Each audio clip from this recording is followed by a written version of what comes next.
The door is cerulean, a bright and vibrant blue, but really it is the color of my sudden uneasiness.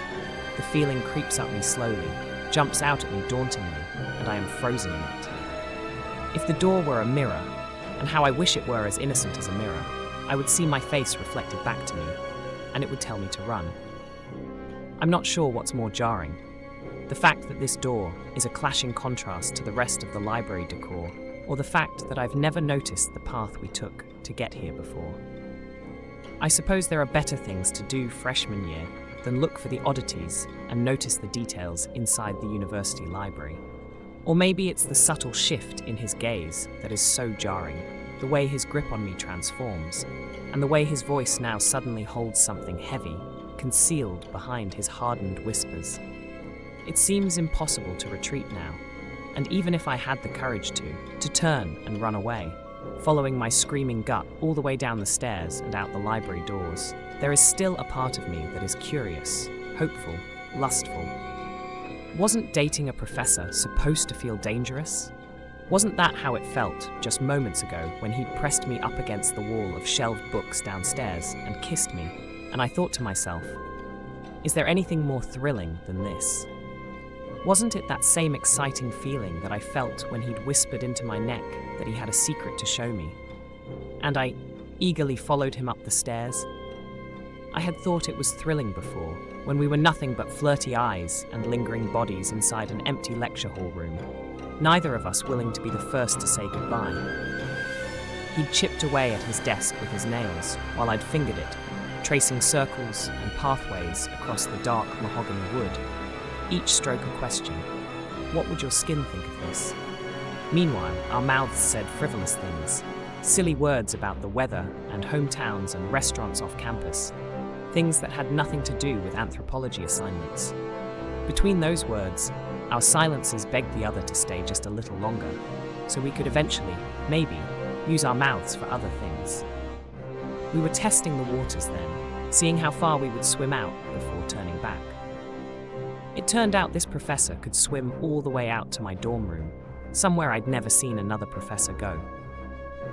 "Let me take you to the library tonight," he'd whispered. "I can get us in after it's closed." His voice had been desperate and demanding, like I could break him if I said no.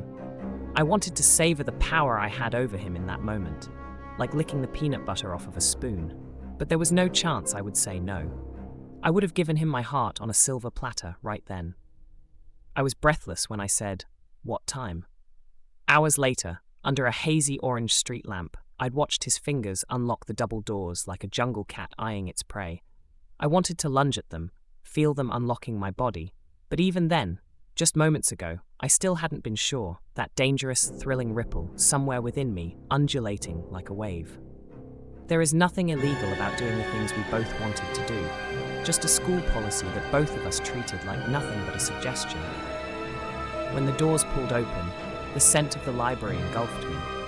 I read somewhere that the smell of old books is actually the smell of organic matter reacting to light and heat, a decomposition of wood pulp. But really, it is the scent of my body on fire. When I told him, he only smiled, running his finger across the spines as he guided me down one of the aisles. All of these stories dying beneath our fingertips, and we get to live a whole other life just by splitting them open.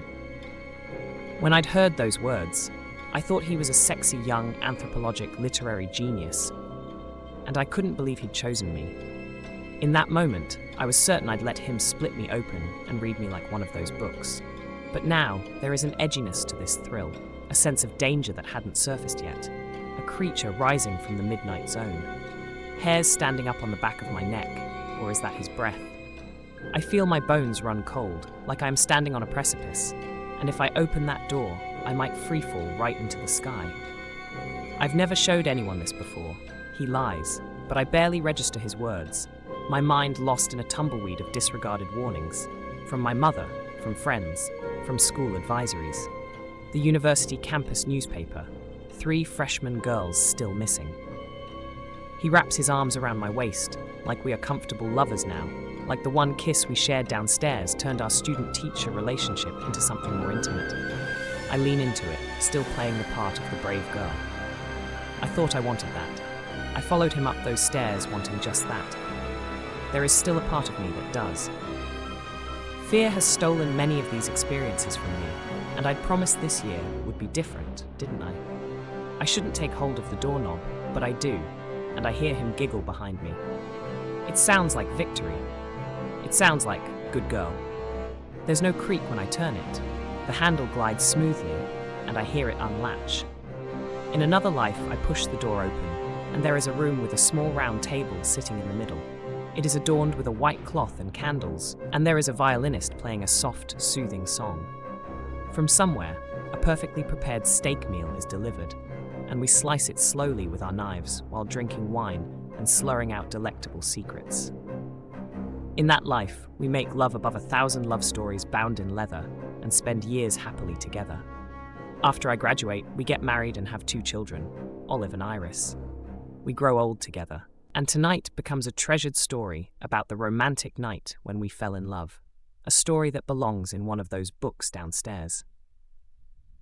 In another life, I open the door, and there is a boring room with a game of chess set up for us on a table in the corner. We play a few rounds, him winning twice before he finally lets me win once. I pretend to love it, and we date in secret for a few months before things fizzle out. Maybe there's a dramatic ending, and I spend a summer lovesick and cursing his name, knowing I'll never forget the year I dated my college professor. In another life, I let the door handle go and sprint down the stairs, running faster than I ever have all the way back to my dorm room. I tell my roommate all about it, and wonder if I let my fear make a fool out of myself again. In this life, I push the door open, and there is a room that has no table, no white cloth, and no chessboard. There is a room with 4 walls, ones I wish had mirrors on them, so I could see my reflection. The realization settling in my eyes would tell me there's a shark in the water, to swim fast, even though I know it's too late. They would tell me the truth, that I might never see the color cerulean again.